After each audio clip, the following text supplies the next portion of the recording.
I'm Cape Joel, and this next great comic book video has been brought to you by the good folks over at CandyExperience.ca.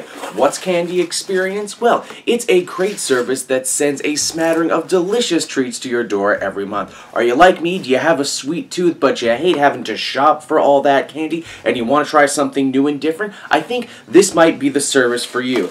As you can tell, the box has already been opened because I'm a terrible, terrible person who has no impulse control.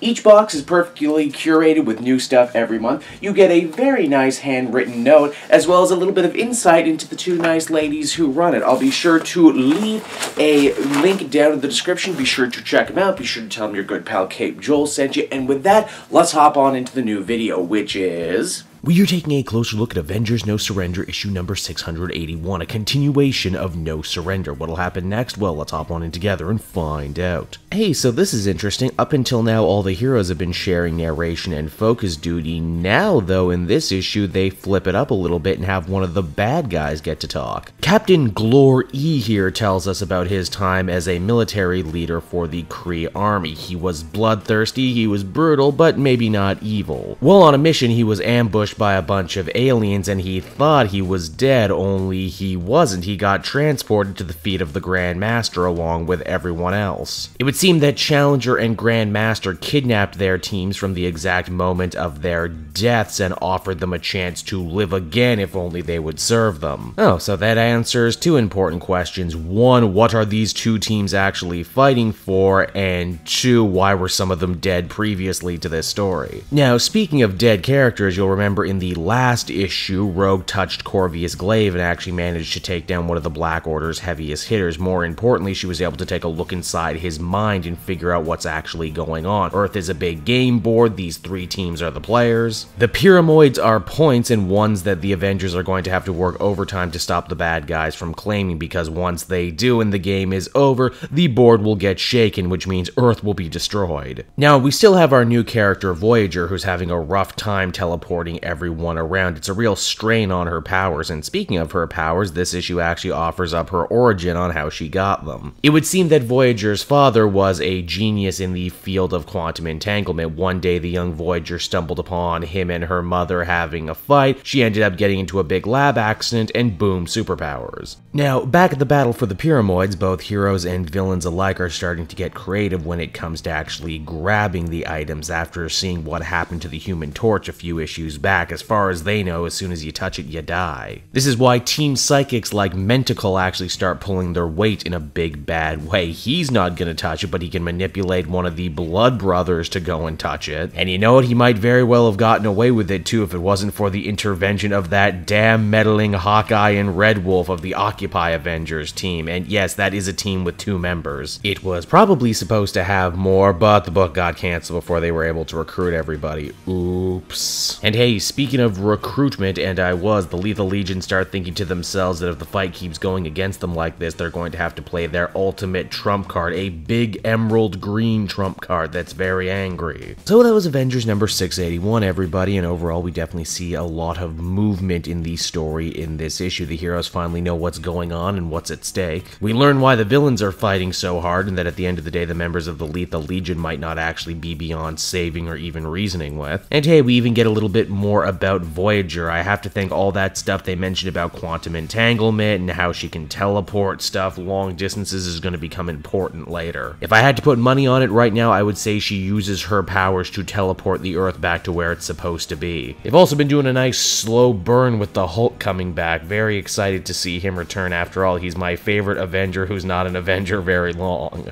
Overall, I'd feel comfortable giving this one another 8 out of 10, so that's Avengers, everyone. I hope you enjoyed the video, and as always, be sure to take a closer look at some of these other videos I've been working on. Then you can follow me on Twitter and Facebook at Cape Joel, so you always know what I'm doing next. And hey, if you like what I do and are feeling in a supportive mood, please, by all means, check out my Patreon page down in the description. Patrons get exclusive access to videos and content before anyone else, and you can do so for as little as $1 a month. That's $12 a year. And as always, this has been Cape Joel. Thank you so much for watching, and I'll see you all again later. Bye-bye.